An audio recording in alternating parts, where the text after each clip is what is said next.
जय हिंद दोस्तों, स्वागत है आपका हमारे YouTube चैनल में। आज की वीडियो में हम लेकर आए हैं आपके लिए यहाँ पर महत्वपूर्ण क्वेश्चन आंसर हिंदी साहित्य में। तो सभी लोग वीडियो को पूरा अवश्य देखिएगा। अगर आप चैनल पर पहली बार आए तो चैनल को सब्सक्राइब कर लें, वीडियो को लाइक कर लें और ज़्यादा से ज़्यादा वीडियो को शेयर करें। रोज़ अपनी एक क्लास होती है तो सभी लोगों के लिए रोज़ इसी तरह से जुड़ना है। आज का अपने यहाँ पर फर्स्ट क्वेश्चन क्या पूछा गया है देख लेते हैं। गुरप्रीत सिंह जी, आज का अपने यहाँ पर फर्स्ट क्वेश्चन है, लाल तारा के रचनाकार कौन माने जाते हैं। 241वां क्वेश्चन यहाँ पर पूछा है। लाल तारा रामवृक्ष बेनीपुरी, उदय शंकर भट्ट, निराला या फिर हरिऔध किन का माना जाता है, किन की रचना मानी जाती है। क्वेश्चन नंबर 241 आपसे यहाँ पर पूछा गया है। 241 में सही आंसर चयन करना है। तो आप सभी का सही आंसर जो लाल तारा रचना है ये रामवृक्ष बेनीपुरी की मानी जाती है। विकल्प नंबर आपका यहाँ पर एक जो है वह आप सभी का यहाँ पर सही आंसर होगा। ये वाला विकल्प आपका सही आंसर है। लाल तारा जो है रामवृक्ष बेनीपुरी की रचना मानी जाती है। कैदी की पत्नी कृति के लेखक कौन माने जाते हैं बताइएगा। क्वेश्चन नंबर 242 यहाँ पर पूछा गया है। सुमित जी, चांदनी जी, क्या होगा सही आंसर। मोहित जी, लवली जी, राजन जी, कैदी की पत्नी कृति के लेखक कौन माने जाते हैं। 42वां क्वेश्चन यहाँ पर पूछा गया है। 42 में आप सभी का सही आंसर है, ये भी रामवृक्ष बेनीपुरी की रचना मानी जाती है। कौन सी, कैदी की पत्नी। विकल्प नंबर बी आप सभी का यहाँ पर सही आंसर होगा। अपनी केवलधार काव्य संकलन के रचनाकार कौन माने जाते हैं। 243वां क्वेश्चन यहाँ पर पूछा गया है। 243 में आप सभी का सही आंसर है, अपनी केवलधार की रचनाकार बताना है। तो आप सभी का यहाँ पर सही आंसर है 43 में केदारनाथ अग्रवाल, केदारनाथ सिंह, सर्वेश्वर दयाल सक्सेना, अरुण कमल किन की रचना मानी जाती है। तो 43 में 243 में आप सभी का यहाँ पर सही आंसर है अरुण कमल। अपनी केवलधार के रचनाकार कौन माने जाते हैं, अरुण कमल आपका यहाँ पर सही आंसर होगा। विकल्प नंबर डी आपका यहाँ पर सही आंसर होगा। बिल्कुल सही आंसर है। अगला क्वेश्चन यहाँ पर देखिएगा। क्वेश्चन नंबर 44 है कि निम्नलिखित काव्य संकलनों में से किसके कवि अरुण कमल हैं, ये आपको बताना है। तो अब भी अपन ने क्या पढ़ा कि अपनी केवल धार इन्हीं की रचना मानी जाती है। अपनी केवल धार आप सभी का सही आंसर होगा। आगे बढ़ते हैं। क्वेश्चन नंबर यहाँ पर 45 पूछा गया है। उदय नए इलाके में एक इसकी काव्य कृति है बताइए। नए इलाके में तो आप सभी का यहाँ पर सही आंसर आ रहा है बोधिसत्व, विनोद कुमार शुक्ल, उदय प्रकाश या फिर अरुण कमल। तो 245 में आप सभी का सही आंसर आ रहा है नए इलाके में एक इसकी काव्य कृति मानी जाती है। तो आप सभी का सही आंसर है नए इलाके में कमल खिल रहे हैं। नए इलाके में कमल खिल रहे, तो कमल से अरुण कमल आपका यहाँ पर सही आंसर है। डी वाला जो विकल्प है वह आप सभी का सही आंसर होगा, जो कि सभी लोगों ने यहाँ पर सही आंसर चयन किया है। अगला क्वेश्चन यहाँ पर देखिएगा। क्वेश्चन नंबर आपसे पूछा गया है। 46वां क्वेश्चन है कि मुक्ति बोध की आत्मकथा इसके लेखक कौन माने जाते हैं। 46 में आप सभी को चयन करना। मुक्ति बोध की आत्मकथा के लेखक माने जाते हैं विष्णु चंद्र शर्मा, विष्णु प्रभाकर, नेमी चंद्र जैन या फिर मुक्ति बोध। 246 में आप सभी लोग चयन कीजिएगा मुक्तिबोध की आत्मकथा के लेखक कौन माने जाते हैं। और 46 में आप सभी का सही आंसर आ रहा है विष्णु चंद्र शर्मा। विष्णु चंद्र शर्मा आप सभी का यहाँ पर विकल्प नंबर ए वाला जो है भाई आप सभी का यहाँ पर सही आंसर होगा। मुक्तिबोध की आत्मकथा के लेखक विष्णु चंद्र शर्मा जी माने जाते हैं। अगला क्वेश्चन यहाँ पर क्या पूछा है कि समय के आरोही क्रम में कौन सी रचना पहले आई। आरोही क्रम में आपसे पूछा है अंधेर नगरी, त्यागपत्र, आत्मनिपद, तुम चंदन हम पानी। तो 47 में आप सभी का सही आंसर आ रहा है। 47 में आप सभी का सही आंसर क्या होगा। तो आरोही क्रम में कौन सी रचना पहले आई, समय के आरोही क्रम में आपका सही आंसर होगा अंधेर नगरी। विकल्प नंबर 1 आपका यहाँ पर सही आंसर होगा। अंधेर नगरी देखिएगा, अंधेर नगरी 1881 भारतेंदु जी की रचना मानी जाती है। और त्यागपत्र 1937 ये जैनेन्द्र जी की रचना है। आत्मनिपद 1960 अज्ञे की रचना है। और तुम चंदन हम पानी ये 1976 की रचना विद्यानिवास मिश्र की रचना मानी जाती है। तुम चंदन और हम पानी, तुम चंदन हम पानी मिश्र हो गए, मिश्र से विद्यानिवास मिश्र आपका सही आंसर होगा, उन्हीं की रचना मानी जाती है। क्वेश्चन नंबर 48 आपसे पूछा, रचना यदि जीवन के अर्थ का विस्तार करती है तो आलोचना रचना की अर्थ का है कथन इनमें से किस आलोचक का है। वह आलोचक आपके लिए 248 में यहाँ पर चयन करना है। क्या होगा सही आंसर, 248 में चयन कीजिएगा। रचना यदि जीवन के अर्थ का विस्तार करती है तो आलोचना रचना की अर्थ का, यह कथन किस आलोचक का माना जाता है। 48 में आप सभी का सही आंसर होगा रामस्वरूप चतुर्वेदी। रामस्वरूप चतुर्वेदी यानी कि विकल्प नंबर आपका सी सही आंसर यहाँ पर होगा। विकल्प नंबर 3 होगा सही आंसर। सभी लोग विकल्प नंबर 1 बता रहे हैं। रामस्वरूप चतुर्वेदी मधुमती में हिंदी सर्जना और आलोचना बिखराव के संदर्भ शीर्षक के अंतर्गत लिखते हैं। आधुनिक दृष्टि से रचना जीवन के अर्थ का विस्तार करती है तो आलोचना रचना के अर्थ का। तो रामस्वरूप चतुर्वेदी आपका सी वाला विकल्प सही आंसर होगा।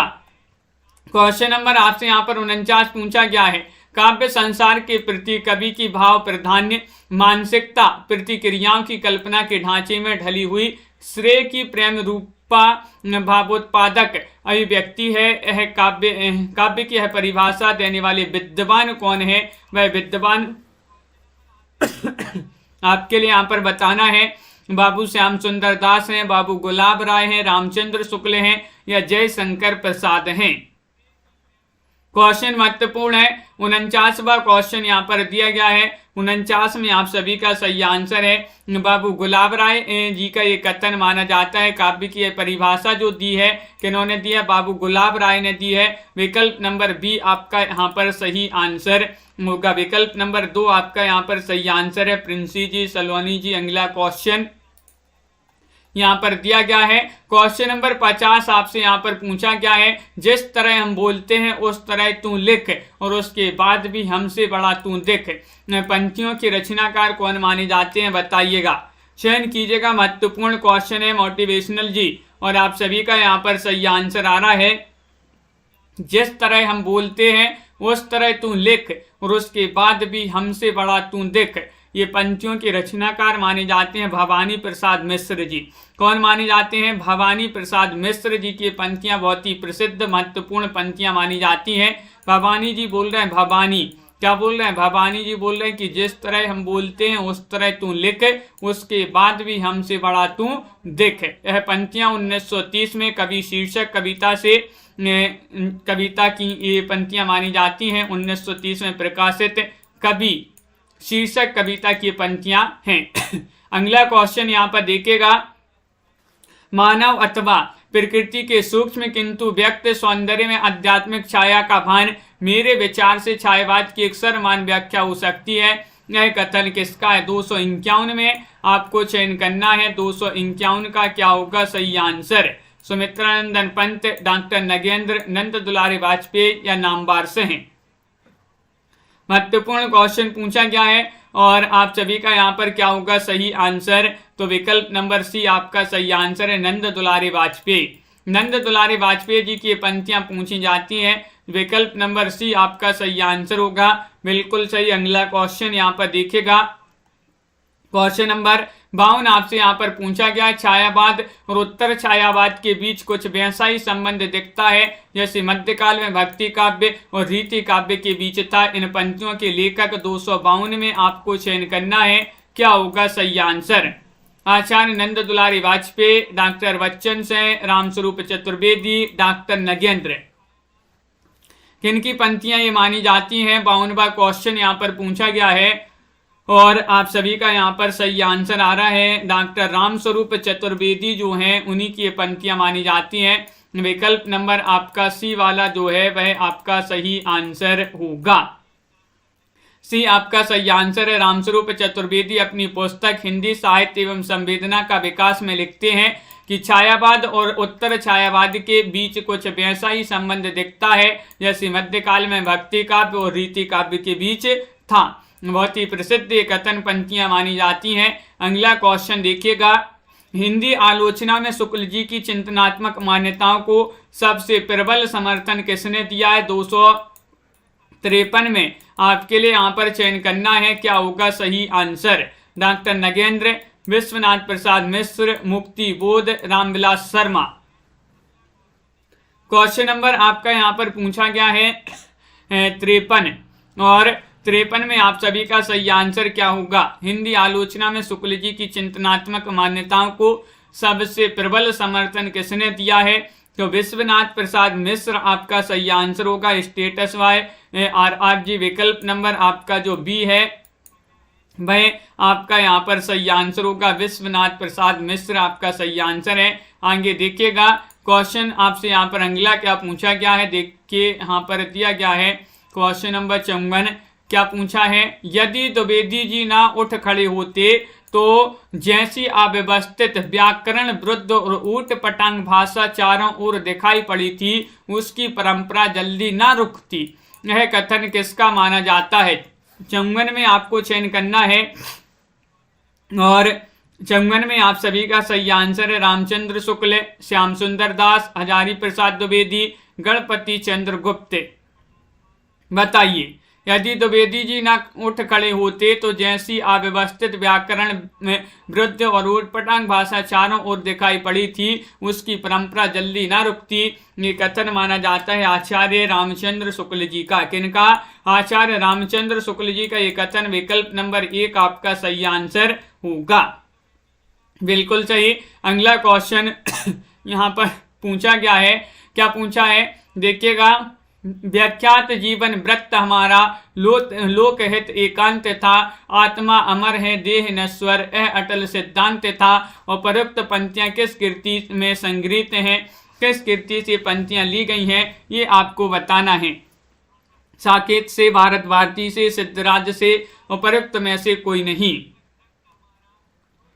तो व्याख्यात जीवन वृत्त हमारा लोकहित एकांत था, आत्मा अमर है देह नश्वर यह अटल सिद्धांत था। ये पंक्तियां जो हैं ये ली गई हैं भारत भारती से। विकल्प नंबर बी आपका सही आंसर है। बहुत ही प्रसिद्ध महत्वपूर्ण पंक्तियां मानी जाती हैं ये, तो बी वाला विकल्प आपका यहाँ पर सही आंसर होगा। मैथिली शरण गुप्त की जो रचना है भारत भारती उसी में ये पंक्तियां संग्रहित हैं। अगला क्वेश्चन यहाँ पर देखिएगा, क्वेश्चन नंबर आपसे यहाँ पर 56 पूछा गया है, दुख ही जीवन की कथा रही क्या कहूँ आज जो नहीं कही। ये पंक्तियां किन की मानी जाती हैं बताइए।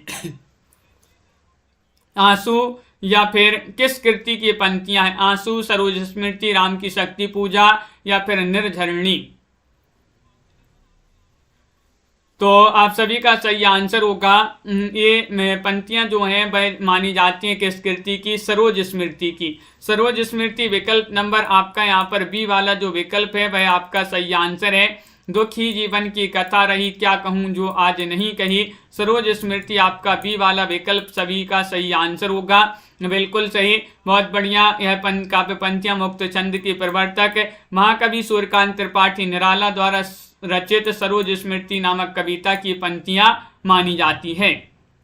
आर्थिक चिंताओं के बीच पुत्री सरोज का देहांत हो जाता है, तब निराला जी ने सरोज स्मृति नामक कविता लिखी थी। तो ये आपको याद रखना कि आर्थिक चिंताओं के बीच पुत्री सरोज का देहांत हो जाता है, तब निराला जी ने सरोज स्मृति नामक कविता लिखी थी। और उसी कविता की पंक्तियां दुख ही जीवन की कथा रही क्या कहूँ आज जो नहीं कही। तो ये बहुत ही महत्वपूर्ण प्रसिद्ध पंक्तियां मानी जाती हैं। क्वेश्चन नंबर 57 आपसे पूछा है, सच्चा प्रेम वही है जिसकी तृप्ति आत्मबलि पर हो निर्भर, त्याग बिना निष्प्राण प्रेम है, करो प्रेम पर प्राण निछावर। इन पंक्तियों के रचनाकार कौन माने जाते हैं? 57 में आपको चयन करना है, बताइए। माखनलाल चतुर्वेदी हैं, बालकृष्ण शर्मा नवीन है, रामनरेश त्रिपाठी है, श्रीधर पाठक हैं। सच्चा प्रेम वही है जिसकी तृप्ति आत्मबलि पर हो निर्भर, त्याग बिना निष्प्राण प्रेम है, करो प्राण निछावर। ये पंक्तियां मानी जाती हैं राम नरेश त्रिपाठी जी की। त्रिपाठी जी जो हैं उन्हीं की पंक्तियां बहुत ही प्रसिद्ध पंक्तियां मानी जाती हैं। सी वाला विकल्प आपका सही आंसर होगा, बिल्कुल सही। यहाँ पर देखिए, निजी सुख और स्वार्थ को छोड़कर देश पर जीवन बलिदान की प्रेरणा रामनरेश त्रिपाठी की रचना में मिलती है। कवि की दृष्टि है वास्तविक प्रेम देश प्रेम ही माना जाता है। ये पंक्तियां यहाँ पर दी गई हैं, पढ़ लेते हैं अपन। सच्चा प्रेम वही है, तृप्ति आत्मबलि पर हो निर्भर, त्याग बिना निष्प्राण प्रेम है, करो प्रेम पर प्राण निछावर। देश प्रेम का पूर्ण क्षेत्र है, अमल असीम त्याग से विलसित, आत्मा के विकास से जिसमें मनुष्यता होती है विकसित। यह अद्भुत है कि रामनरेश त्रिपाठी की कविताएं मानवीय प्रेम और प्रकृति प्रेम भी देश प्रेम बने जाती हैं। क्वेश्चन नंबर आपसे यहाँ पर पूछा है 58, बहुत ही महत्वपूर्ण क्वेश्चन है। रावण अशुद्ध होकर भी यदि कर सका त्रस्त, तो निश्चित तुम हो सिद्ध करोगी उसे ध्वस्त।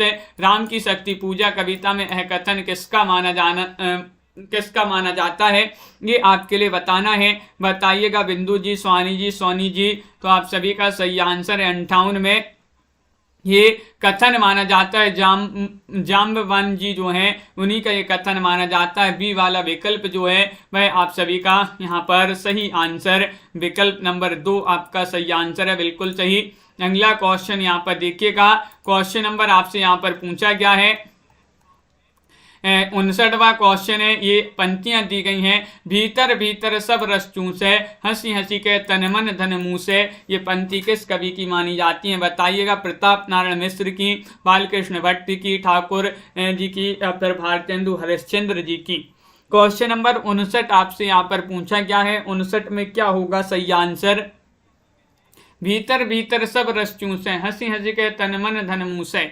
ये पंक्तियां मानी जाती हैं गुड़िया जी किनकी, भारतेंदु हरिश्चंद्र जी जो हैं उन्हीं की पंक्तियां मानी जाती हैं। 1850 में जिनका जन्म हुआ था, 85 में इनका निधन हो गया था भारतेंदु जी का। भारतेंदु जी ने अंग्रेजों की शोषण नीति का उल्लेख अपनी कविता के माध्यम से इस प्रकार उन्होंने किया था कि भीतर भीतर सब रस चूसे, हंसी हंसी के तन मन धन मुँह से, जाहिर बातन में अति तेज, क्यों सखी सज्जन नहीं अंग्रेज। ये पंक्तियां बहुत ही प्रसिद्ध पंक्तियां थी। अगला क्वेश्चन है, इस करुणा कलित हृदय में अब विकल रागिनी बजती, क्यों हाहाकार स्वरों में वेदना असीम गरजती। ये पंक्तियों के रचनाकार कौन माने जाते हैं, बताइए। क्वेश्चन महत्वपूर्ण है। साधना जी, अनीता जी, प्रवीण जी, सभी के कमेंट यहाँ पर देखते जा रहे हैं। 60वां क्वेश्चन यहाँ पर पूछा गया है और 60 में आप सभी का सही आंसर है जयशंकर प्रसाद। क्या है सही आंसर, सी वाला विकल्प आपका सही आंसर होगा।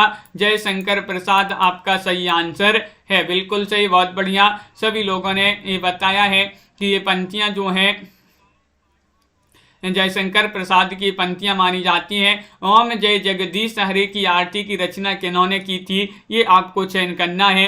श्रद्धाराम फिल्लौरी हैं, राजा शिव प्रसाद हैं। इन दोनों विकल्पों में से ये आपको चयन करना है कौन सा विकल्प यहाँ पर सही आंसर लगा दें। ओम जय जगदीश हरे की आरती की रचना की थी किन्होंने, श्रद्धाराम फिल्लौरी जी ने। विकल्प नंबर आपका यहाँ पर 1 जो है वह आपका सही आंसर होगा। विकल्प नंबर 1 आपका यहाँ पर सही आंसर होगा, बिल्कुल सही। अगला क्वेश्चन यहाँ पर देखिएगा। क्वेश्चन नंबर आपसे यहाँ पर पूछा गया है क्वेश्चन नंबर 62। क्या पूछा है, दुख की पिछली रजनी बीच विकसता सुख का नवल प्रभात। यह काव्य पंक्तियां किस कृति की हैं। अब आपसे यहाँ पर पूछा गया कृति बताइए जिससे ये पंक्तियां ली गई हैं। चांद का मुंह टेढ़ा है, साकेत, कामायनी या फिर यामा से ये पंक्तियां ली गई हैं। क्वेश्चन महत्वपूर्ण है और आप सभी का यहाँ पर सही आंसर आ रहा है। क्या आ रहा है सही आंसर, तो बिल्कुल सही है, आपका सही आंसर होगा कामायनी। कामायनी आपका सही आंसर है। विकल्प नंबर आपका यहाँ पर सी, दीपक जी, सी वाला विकल्प आपका सही आंसर है। ये जयशंकर प्रसाद की रचना कामायनी की श्रद्धा सर्ग से उपयुक्त काव्य पंक्तियां ली गई हैं और यहाँ कभी दुख की अपेक्षा सुख चाहता है क्योंकि वह आनंदवादी दर्शन से प्रभावित है। क्वेश्चन नंबर आपसे यहाँ पर 63 पूछा गया है, नारी तुम केवल श्रद्धा हो विश्वास रचत नगपग तल में किस रचनाकार की पंक्ति मानी जाती है। 63 में आपको चयन करना है, बताइएगा जयशंकर प्रसाद या फिर सुमित्रानंदन पंत, निराला या फिर महादेव वर्मा। महादेव वर्मा जिनको आधुनिक युग की मीरा कहा जाता है, पूछा जाता है क्वेश्चन। आधुनिक युग की मीरा किसे कहा जाता है, महादेव वर्मा को कहा जाता है। तो नारी तुम केवल श्रद्धा हो विश्वास रजत नगपग तल में, ये जयशंकर प्रसाद की पंक्तियां मानी जाती हैं। विकल्प नंबर 1 आपका सही आंसर होगा, बिल्कुल सही। अगला क्वेश्चन यहाँ पर देखिएगा, ये पंक्तियां यहाँ पर किससे ली गई हैं। नारी तुम केवल श्रद्धा हो, ये जो पंक्तियां किस रचना से ली गई हैं, जयशंकर प्रसाद की ये पंक्तियां मानी जाती हैं। और ये ली गई हैं किससे, ये पंक्तियां ली गई हैं कामायनी से। कामायनी के जो लज्जा परिच्छेद है उसी से पंक्तियां ली गई हैं, जिसमें नारी के गुणों का बखान किया गया है, बिल्कुल सही।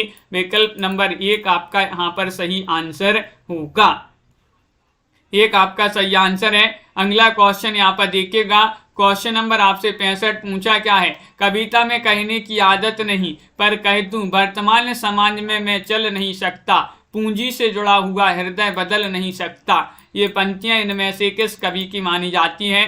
नागार्जुन, मुक्तिबोध, त्रिलोचन शास्त्री या सुदामा पांडे धूमिल। 65 में आपको चयन करना है, ये पंक्तियां किन की मानी जाती हैं। तो आप सभी का यहाँ पर 65 में सही आंसर आ रहा है, ये पंक्तियां मुक्तिबोध की। किनकी, मुक्तिबोध। आपका यहाँ पर विकल्प नंबर बी जो है वह आपका सही आंसर होगा, बिल्कुल सही, बहुत बढ़िया। सभी लोगों ने यहाँ पर सही आंसर चयन किया है। ये पंक्तियां मुक्तिबोध की मानी जाती हैं। अंधेरे में शीर्षक कविता जो है, रचना जो है, उसी से ये पंक्तियां ली गई हैं। क्वेश्चन नंबर आपसे यहाँ पर पूछा गया है अगला 66वां क्वेश्चन है, करते तुलसीदास भी कैसे मानस नाद, महावीर का यदि उन्हें नहीं मिलता नहीं प्रसाद। बताइए उक्त पंक्तियां किन की मानी जाती हैं। और लाइक अवश्य करते जाइएगा वीडियो को, जिन्होंने अभी तक वीडियो को लाइक नहीं किया है लाइक कर लीजिएगा। करते तुलसीदास भी कैसे मानस नाद, महावीर का यदि उन्हें मिलता नहीं प्रसाद। ये पंक्तियां मानी जाती है मैथिली शरण गुप्त जी की। किनकी, विकल्प नंबर आपका यहाँ पर सी वाला जो है वह आपका यहाँ पर सही आंसर होगा।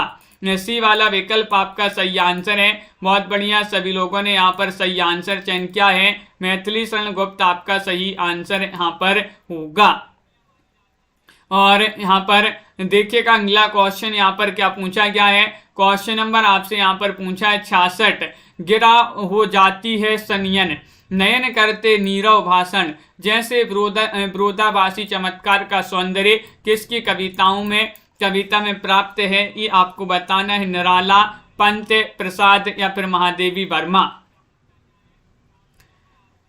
गिरा हो जाती है सनियन, नयन करते नीरव भाषण, जैसे विरोधाभासी चमत्कार का सौंदर्य किसकी कविता में प्राप्त होता है।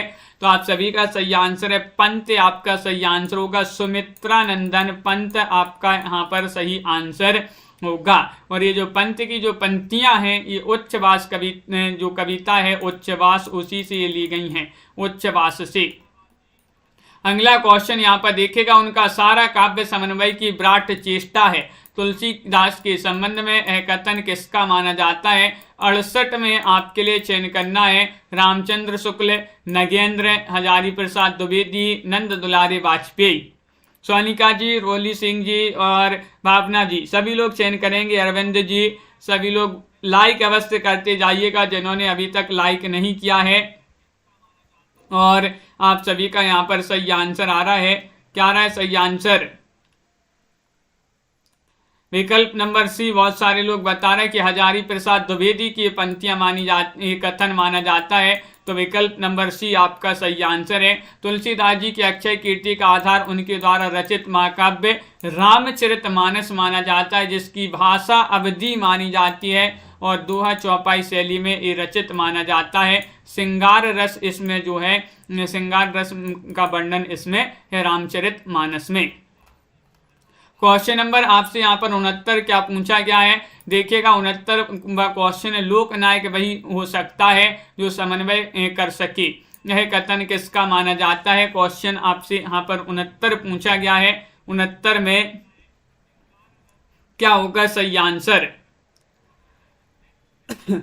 लोकनायक वही हो सकता है जो समन्वय कर सके, ये आपसे पूछा गया है, महत्वपूर्ण क्वेश्चन दिया गया है और आप सभी का यहाँ पर सही आंसर आ रहा है।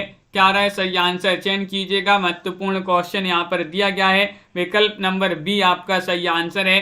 हजारी प्रसाद द्विवेदी का ये कथन माना जाता है, बिल्कुल सही। अगला क्वेश्चन यहाँ पर देखिएगा, तुलसी के वचनों के समान रहीम के वचन भी हिंदी भाषी भूभाग में सर्वसाधारण के मुँह पर रहते हैं, यह किसका कथन है? 70वां क्वेश्चन यहाँ पर बताना है, बताइए।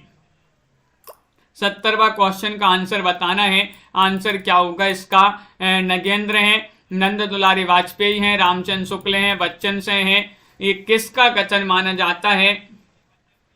नीतू जी, उमेश जी, आप सभी का यहाँ पर सही आंसर आ रहा है। ये कथन माना जाता है रामचंद्र शुक्ल जी का। किनका? रामचंद्र शुक्ल। आपका विकल्प नंबर जो सी है वह आप सभी का यहाँ पर सही आंसर होगा। रामचंद्र शुक्ल आपका सही आंसर है, बिल्कुल सही। अगला क्वेश्चन यहाँ पर देखिएगा, अधिकार खोकर बैठना यह महादुष्कर्म है, इस पंक्ति के रचयिता कौन माने जाते हैं? बताइए। किनकी पंक्ति मानी जाती है? अधिकार खोकर बैठना यह महादुष्कर्म है, ये पंक्ति मानी जाती है दिनकर जी की, मैथिलीषण गुप्त, निराला या फिर सुभद्रा कुमारी चौहान। तो क्वेश्चन महत्वपूर्ण है और आप सभी का सही आंसर आ रहा है यहाँ पर। ये मैथिलीषण गुप्त जी जो हैं उन्हीं की पंक्ति मानी जाती है।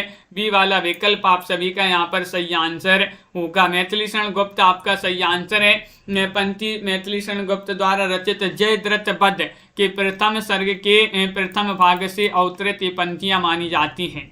अब देखिएगा, गांधी जी ने राष्ट्र कवि की संज्ञा प्रदान की थी किनके लिए? मैथिलीषण गुप्त जी को। सन 1941 में व्यक्तिगत सत्याग्रह के अंतर्गत जेल गए थे मैथिलीषण गुप्त। सन 1952 में राज्यसभा के सदस्य मनोनीत हुए थे। तत्कालीन राष्ट्रपति डॉक्टर राजेंद्र प्रसाद ने 1962 में अभिनंदन ग्रंथ भेंट किया था गुप्त जी को। मैथिलीषण गुप्त साहित्य एवं शिक्षा के क्षेत्र में पद्म भूषण से सन 1954 में सम्मानित हुए थे। कब? 1954 में। तो इनके लिए पद्म भूषण पुरस्कार भी दिया गया है मैथिलीषण गुप्त जी को साहित्य एवं शिक्षा के क्षेत्र में। अगला क्वेश्चन यहाँ पर देखिएगा, 72वां क्वेश्चन यहाँ पर पूछा गया है, वह हृदय नहीं है पत्थर है जिसमें स्वदेश का प्यार नहीं। बताइए ये पंक्तियां किनकी मानी जाती हैं? चयन करना है सभी के लिए। स्वतंत्र गुप्त जी और LXV स्टडी जी। क्या होगा सही आंसर? वह हृदय नहीं है पत्थर है जिसमें स्वदेश का प्यार नहीं, ये पंक्तियां मानी जाती हैं किनकी? तो आप सभी का यहाँ पर सही आंसर आ रहा है। क्वेश्चन महत्वपूर्ण है, क्वेश्चन नंबर 72 है। विकल्प नंबर 1 गया प्रसाद शुक्ल स्नेही आपका सही आंसर होगा। गया प्रसाद शुक्ल स्नेही आपका यहाँ पर सही आंसर होगा। अगला क्वेश्चन यहाँ पर देखिएगा, क्वेश्चन नंबर आपसे यहाँ पर पूछा गया है 73वां क्वेश्चन है, मैं उनका आदर्श नहीं जो देखिएगा ये पंक्तियां पूछी गई हैं। मैं उनका आदर्श नहीं जो व्यथा ना खोल सकेंगे, पूछेगा जग किंतु पिता का नाम ना बोल सकेंगे, जिनका निखिल विश्व में कोई नहीं, जिनका निखिल विश्व में कोई कहीं ना अपना होगा, मन में लिए उमंग जिन्हें चिरकाल कल्पना होगा। उपरोक्त पंक्तियां दिनकर की किस रचना की ये पंक्तियां मानी जाती हैं? बताइएगा, चयन कीजिएगा। बिल्कुल महत्वपूर्ण क्वेश्चन पूछा गया है और आप सभी का क्या होगा सही आंसर? हाँ दीपक जी बिल्कुल सही, मीना जी, तो आप सभी का यहाँ पर सही आंसर है।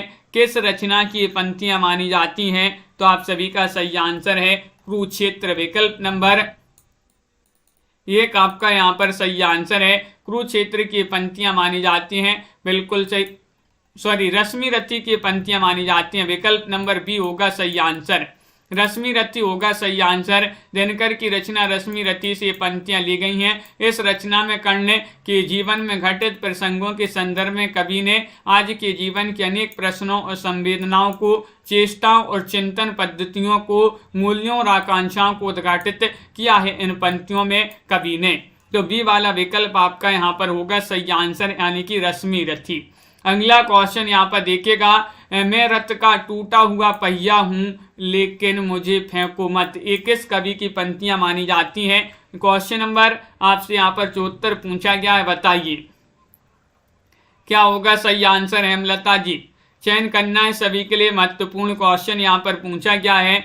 और मैं रथ का टूटा हुआ पहिया हूँ लेकिन मुझे फेंको मत, ये जो पंक्तियां हैं ये धर्मवीर भारती की मानी जाती हैं। किनकी?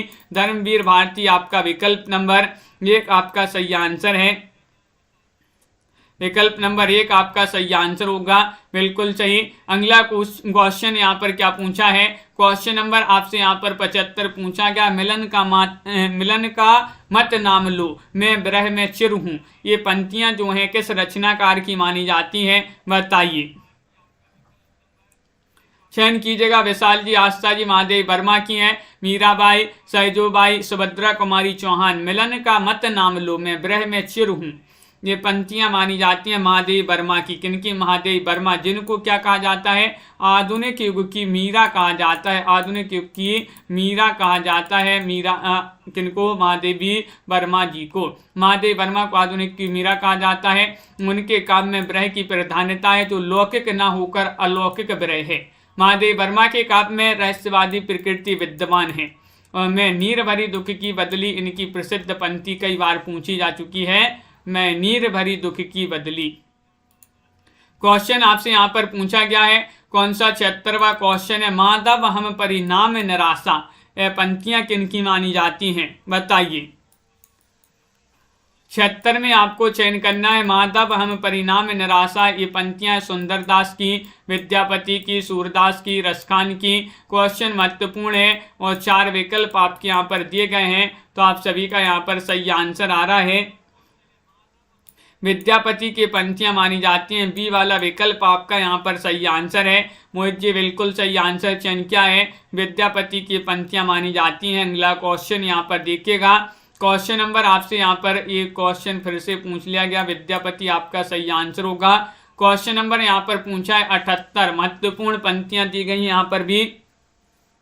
राष्ट्रगीत में भला कौन वह भारत भाग्य विधाता है, फटा सुथन्ना पहने जिसका गुण हर चरना गाता है, ये पंक्तियां किन की मानी जाती हैं? इनके रचनाकार कौन माने जाते हैं? रचनाकार बताना, रघुवीर सहाय हैं, नागर्जुन है, केदारनाथ से हैं, या फिर दिनकर हैं? भावना जी बताइएगा। लाइक अभी तक सभी लोगों ने नहीं किया है, जल्दी से एक बार वीडियो को लाइक करते जाइएगा सभी लोग। और राष्ट्रगीत में भला कौन वह भारत भाग्य विधाता है, रघुवीर सहाय की पंक्तियां मानी जाती हैं। विकल्प नंबर 1 आप सभी का यहाँ पर सही आंसर होगा। रघुवीर सहाय आपका सही आंसर है। रघुवीर सहाय जो है दूसरे सप्तक के कवि माने जाते हैं और इन्होंने दिनमान का जो है दिनमान उसका संपादन किया, पत्रिका दिनमान पत्रिका का संपादन भी किया है 1979 से 82 तक। क्वेश्चन नंबर आपसे यहाँ पर पूछा गया है 79वां क्वेश्चन पूछा है, मैं अब लो नसानी अब न नसे हूँ, ये पद के रचयिता कौन माने जाते हैं? क्वेश्चन महत्वपूर्ण है। अब लो नसानी अब न नसे हो, ये पद माना जाता है सूरदास जी का, कुंभन दास, तुलसीदास, गोविंद स्वामी। तो आप सभी का यहाँ पर अथर्व यादव जी क्या होगा सही आंसर? तो विकल्प नंबर सी सही आंसर है। तुलसीदास जी जो है उन्हीं की पंक्तियां मानी जाती हैं, पद माना जाता है कि अब लो नसानी अब न नसे हो, विकल्प नंबर सी आपका सही आंसर होगा। क्वेश्चन नंबर आपसे यहाँ पर 80 पूछा गया है, निम्नलिखित जो पंक्तियां हैं किस कवि की मानी जाती हैं? खने खन नयन कौन अनुसरई, खने खन बसन धूलि तन भरई, बताइए। 80 में आपके लिए चयन करना है विद्यापति, वल्लभाचार्य, विठलनाथ, निम्बारकाचार्य। तो 80 में आप सभी का सही आंसर आ रहा है खने खन नयन कौन अनुसरई, खने खन बसन धूलि तन भरई, ये पंक्तियां मानी जाती हैं किनकी? विद्यापति की, जिनको क्या कहा जाता है? मैथिल कोकिल के नाम से जाना जाता है विद्यापति। विकल्प नंबर ए आपका सही आंसर यहाँ पर होगा। विद्यापति की जो पदावली है उसी से ये पंक्तियां ली गई हैं। इस प्रसंग में नायिका के नक्शक सौंदर्य को विद्यापति ने जिस ढंग से अंकित किया है वह अपूर्व है। विद्यापति को देखिएगा, विद्यापति द्वारा रचित पदावली की सरसता को लक्षित कर लोक हृदय और पंडित समाज ने उन्हें अभिनय जयदेव, मैथिल कोकिल, नव कवि शेखर आदि और उपाधियों से विभूषित किया गया था विद्यापति को। और अगला क्वेश्चन यहाँ पर देखिएगा, कीर्तिलता की रचनाकार कौन है? कीर्तिलता रचना किन की मानी जाती है? तो क्या होगा सही आंसर? तो कीर्तिलता जो रचना है वह मानी जाती है अभट्ट जो में रची है, विद्यापति की रचना है कीर्ति पताका पूछा है, कीर्ति पताका पूछा है, तो कीर्ति पताका जो ये विद्यापति की रचना मानी जाती है। कि देखिएगा इन्होंने अभट्ट में कीर्तिलता और कीर्ति पताका और देश भाषा मैथिली में पदावली की रचना की थी इन्होंने विद्यापति ने। अगला क्वेश्चन यहाँ पर देखेगा, देसल बहना सब जन मिठा ते तेसन जपहूं अभट्टा, ये पंक्ति किनकी मानी जाती है बताइए। क्वेश्चन नंबर आपका 82 पूछा क्या है, देसल बहना सब जन मिठा ते तेंसन जपहूं अभट्टा, ये पंक्तियां मानी जाती हैं किनकी? तो ये पंक्तियां भी बहुत ही महत्वपूर्ण है, पढ़ चुकी ये पंक्तियां हैं। मुकनद जी, पार्वती जी, विद्यापति की पंक्तियां मानी जाती हैं। बी वाला विकल्प आप सभी का यहाँ पर सही आंसर होगा, जो कि सभी लोगों ने यहाँ पर विद्यापति बताया है, बिल्कुल सही आंसर चयन किया है। अगला क्वेश्चन यहाँ पर देखिएगा, लोगन कवित्व की वो खेल करी जानू हैं, इन्हें काव्य पंक्तियों के रचयिता कौन माने जाते हैं बताइए। ठाकुर, भिखारीदास, चिंतामणि, द्विजदेव। क्वेश्चन महत्वपूर्ण है। क्वेश्चन नंबर आपसे यहाँ पर 83 पूछा गया है। 83 में आप सभी का सही आंसर है, ठाकुर की पंक्तियां मानी जाती हैं। लोगन कवित्व की वो खेल करी जानू है, ये काव्य पंक्तियों के रचयिता ठाकुर माने जाते हैं। विकल्प नंबर ए वाला आप सभी का यहाँ पर सही आंसर होगा। ठाकुर कहते हैं, ये इनकी पंक्तियां यहाँ पर दी गई हैं, पढ़ लेते हैं। सीख लीनो मीन मृग खंजन कमल नैन, सीख लीनो जग ओ प्रताप को कहानु है, सीख लीनो कल्प वृक्ष काम धेनु चिंतामणि, सीख लीनो मेरु और कुबेर गिरी आनु है। ठाकुर कहते, या की बड़ी है कठिन बात, या को नहीं भूली कहूँ बाधियत बानो है, डेल सो बनाए आए सभा मेलत सभा के बीच, लोगन कवित्व की वो खेल करी जानू है। इस रचना में बार बार सीखी यानी कि शिक्षा व्युत्पत्ति को उसके बल पर अंततः प्रेरणा के अभाव में मर पचकर कविता करने वालों को कोसा जा रहा है और कहा जा रहा है कि कविता की बात बड़ी कठिन है, यह खेल नहीं है, मतलब यह असीधार व्रत है, वह रचनाकार हो ही नहीं सकता जो अपने जीवन में रचनाकार नहीं है। जीवन में रचनाकार वही होता है जो मानवता से प्रतिबद्ध होकर मूल्यों को जीता है, अब मूल्यों से जूझता है, संघर्ष की आंच में तपती धूप में कहीं से आस्था का रस खींचकर हरा भरा बना रहता है। यह खेल नहीं है। ठाकुर इस खेल की ओर इशारा कर रहे हैं। कविता बाहर की प्रलोभना से नहीं, भीतर की प्रेरणा से लिखी जाती है। ये लिखा है किन्होंने? ठाकुर जी ने। बहुत ही बढ़िया लिखा है। अगला क्वेश्चन यहाँ पर 84वां क्वेश्चन पूछा गया है। सूर्य कवित्व सुनी कौन कभी जो नहीं सिर चालन करे। सूर्यदास के संबंध में यह प्रशस्ति कथन किसका माना जाता है बताइए।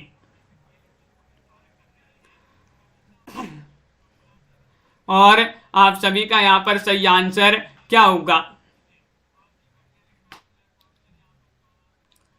तो क्वेश्चन महत्वपूर्ण है। नाभादास आपका यहाँ पर सही आंसर होगा। प्रशस्ति कथन नाभादास का माना जाता है। बिल्कुल सही, बहुत बढ़िया, सभी लोगों ने यहाँ पर सही आंसर चयन किया है। इस प्रकार के बहुत ही महत्वपूर्ण क्वेश्चन आंसर थे आज की क्लास में। सभी लोग वीडियो को लाइक कर लें, चैनल को सब्सक्राइब कर लें, ज़्यादा से ज़्यादा वीडियो को शेयर करें। रोज आपके लिए क्लास लाई जाती है और रोज आपके लिए इसी तरह से जुड़ना है। शाम को 4 बजे आपकी एक क्लास होती है। अगली क्लास आपकी एक होगी शाम को 7:30 पर आपके लिए जुड़ना है। वहाँ पर आपके लिए हिंदी व्याकरण, सामान्य हिंदी के क्वेश्चन लाए जाते हैं। सभी के लिए बहुत बहुत धन्यवाद। सभी लोग एक बार लाइक अवश्य कर लेंगे। अरविंद जी, कल्पना जी, दीपक जी, दिनेश जी और मंजू जी, तनु पांडे जी, रीता जी, साधना जी, मनीष पांडे जी, मोटिवेशनल जी और अपर्णा जी, अनीता जी, श्रीकांत जी, नीतू गुप्ता जी, उमेश जी, सुनैना जी, आस्था जी, रोली जी, पार्वती जी, दिनेश जी, साधना जी, मंजू जी, मोटिवेशनल जी, रीता जी, सोनिका जी, स्टेटस वाई RR जी, अपर्णा जी और मंजू जी, कंचन जी, कल्पना जी, भावना जी, भावना कुमारी जी, भावना गंगवार जी और मुकनत जी, बिंदु जी, मोहित जी, सुनैना जी, विशाल जी और गुड़िया जी, सुमित सांगवान जी, बिल्कुल दीपक पवार जी, सभी के लिए बहुत बहुत धन्यवाद। अभिषेक सरोज जी, शिल्पा जी, आरती जी, राजीव जी और बिंदु जी, अरविंद जी, MS वर्मा जी, मंजू जी, इसी तरह से स्वतंत्र गुप्त जी। जुड़े रहिएगा सभी लोग, लाइक शेयर अवश्य कर लें। विंदा साहू जी, पार्वती जी, सभी लोग के लिए बहुत बहुत धन्यवाद। श्रीकांत यादव जी, अथर्व यादव जी, बिल्कुल सभी को बहुत बहुत धन्यवाद। आज की वीडियो में बस इतना ही। पूजा जी, सभी के लिए जय हिंद।